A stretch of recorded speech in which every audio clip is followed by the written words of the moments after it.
দবকত গাঁওৰক্ষী বাহিনীৰ সভাপতিৰ বিৰুদ্ধে ৰাজ্যৰ উত্তাল প্ৰতিবাদ। আজি পুৱাৰ ভাগত হুজাই জিলাৰ দবকা থানাৰ অন্তৰ্গত মদাৰতলী গাঁওৰক্ষী বাহিনীৰ সভাপতি ৰফিক আলীৰ বিৰুদ্ধে স্থানীয় ৰাইজে উত্তাল প্ৰতিবাদ সাব্যস্ত কৰে। দালালি বন্ধ কৰক, মানুহক বিজেপিৰ নামত হাৰাশাস্তি দিয়া বন্ধ কৰক, মানুহক দালালি নামত বিজেপিৰ নামত হাৰাশাস্তি দিয়া বন্ধ কৰক, ৰফিকৰ বিজেপি বন্ধ কৰক। ৰফিক আলিয়া থানাৰ লগত সুসম্পৰ্ক আছে বুলি কৈ স্থানীয় ৰাইজক হাৰাশাস্তি কৰাৰ অভিযোগ উত্থাপন হৈছে।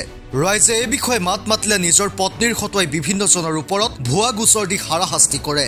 ৰফিক আলী গাঁওৰক্ষী বাহিনীৰ সভাপতিৰ পৰা বহিষ্কাৰ কৰাৰ লগতে বিহিত ব্যৱস্থা গ্ৰহণ কৰাৰ দাবী জনাইছে ৰাইজে। আজি প্ৰায় 2 বছৰৰ পৰা যি হাৰাশাস্তি দিছে, ইয়াত বহুত মানুহে সিদিনা মোৰ তাত আহি কৈছে, কিন্তু মোৰ এতিয়া গাটো দুৰ্বল হৈ গৈছে, মই যাব নোৱাৰো। কৈছে এজনে কৈছে মোৰ পৰা 8,000 টকা লৈছে, আৰু এজনে কৈছে মোক এই কৈছে গৰুৰ কেছ দি দিম, এনেকুৱা কৰিম তেনেকুৱা কৰিম, এইটো কৰিম। বহুত মানুহ আহিছে, মই কৈছো ক'ব নোৱাৰো।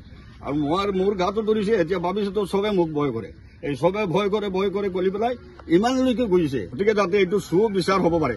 সিদিনা ইয়াত ঘটনা হোৱাৰ পিছত সেই ঘৰৰ মানুহে একো কৰা নাই। সেই যেতিয়া গাঁৱত আহি কৈছে মোৰ তাত এনেকুৱা পইণ্ট আছে, এতিয়া যদি এনেকুৱা কৈছে গাঁৱৰ কোন চোৰৰ বাচ্চা আছে মোৰ বিচাৰ কৰিবলৈ, মোৰ ল'ৰাটোক ইয়াতে আহিছে, মই এতিয়া যদি গাঁৱত 2 টুকুৰা গৰুৰ মাংস পেলাই দানাটো মাতো, গোটেই গাঁওখন কৰি বান্ধি লৈ যাব।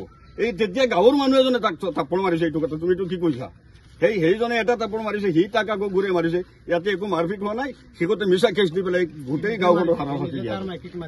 সি নিজে গাড়ীত মাথা মাৰিছে, তাৰ গাড়ীত মাথা মাৰিছে, সেই তাৰ মাইকীক ল'ৰাক সি নিজে পিটি ৰাস্তাত আনিছে। ইয়াত এই ৰাইজৰ মানুহ চব সাক্ষী আছে, মাৰিছে নে নাই আপোনালোকে এজন এজন কৰি তদন্ত কৰিলে ওলাই যাব। গাঁৱৰ ৰাইজে মাতি আনি প্ৰায় 12জন মান মানুহ, 10-12জন মানুহ আনি পেলাই তাক দিছো যে তাৰ মাইকী ৰফিকৰ মাইকী আহিছে, ৰফিক আহিছে, মাইকী আহিছে, আহি পেলাই কৈছে ঠিক আছে মোৰ বাচ্চা আৰু নেক্সট টাইম এনেকুৱা নকৰে, চুৰি নকৰে, আপোনালোকে দি দিয়ক, মোৰ ল'ৰাটোক থানাত নিদিব। তাৰপিছত গাঁৱৰ মানুহ কৈছে ঠিক আছে, যিহেতু সৰু বাচ্চা হয়, 16-17 বছৰৰ বাচ্চা, মই দি দিছো। সি নিজে ঘৰত নি আকৌ উল্টা কেছ দিছে। সি নিজে মানে গাঁৱত পুৰা চিঞৰি কৈ আছে মোৰ ল'ৰাক এনে চুৰিত পচাইছে, চুৰিত হেৰি কৰিছে, মই সিহঁতক এতিয়া গৈ কেছ দিম, মই উল্টা কেছ দিম, সিহঁতক পচাম। পিছত গাঁৱৰ মানুহে পিছত আমি গাঁৱৰ মানুহ মিলি পিছত এদিন 2 দিন বাছি 3 নম্বৰ দিন গৈ আমি দবকা থানাত গৈ গাঁৱৰ ৰাইজৰ মানুহ লৈ গৈ এখন কেছ দিছো। তাৰ ওপৰত কেছ দিয়ে এতিয়ালৈকে আজি 3 দিন মান হৈ গ'ল, এতিয়ালৈকে একো একশ্যন হোৱা নাই। আৰু উল্টা তাৰ কেছ, সি উল্টা মিছা কেছ দিছে, সেইটো একশ্যন লৈ আছে। এতিয়া পুলিচ আহিছে, কালি ৰাতি মোৰ ঘৰত আহিছে পুলিচ। মদাৰতলী গেটত আপোনাৰ গেটৰ মহল্লাত, সেইটো হামচায়াত মানে বহুত মানুহ বিজেপিৰ নামত হাৰাশাস্তি কৰি আছে। মানে বেলেগৰ মাইকীৰ লগত পৰকীয়া কৰে, মানে মোৰ তাত কল ৰেকৰ্ডিং আছে। বেলেগ কৈ থাকে তুমি এইটোক মাৰিবা, মই কৈ দিম মোৰ পকেটত, মোৰ ওচৰত পুলিচ আছে, SP আছে, মোৰ ওচৰত খাতিৰ আছে, তুমি সেইটোক পিটিবা, মই আছো। সি মানে মানুহৰ লগত কাজিয়া কৰাই থাকে সদায়, এনেকুৱা আছে। মোৰ প্ৰুফ আছে, ভিডিঅ' আছে, কল ৰেকৰ্ডিং আছে, এভৰিথিং চব আছে। নিজেও থানাত গৈছিলো, খবৰ লৈছিলো তেখেতৰ।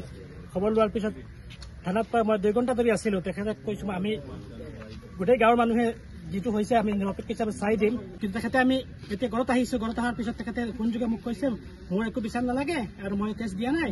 মই পিছত কৈছো আপুনি ইয়াত কিবা ৰহস্য আছে। তেখেতে পিছত কৈছে নহয় মই কেছ দিয়া নাই, কিন্তু মোৰ হেৰিয়ে দিছে, আৰু মোৰ ঘৈণীয়েকে দিছে কিবা কেছ, এইটো এতিয়া মোৰ বিচাৰিছে, একো নালাগে। তেতিয়া মই কৈছো আপুনিতো মোৰ কথা ৰখা নাই, ৰাইজৰ কথা ৰখা নাই, এইটো বেয়া কৰিছে। এতিয়াতো news tax report, AD8 news.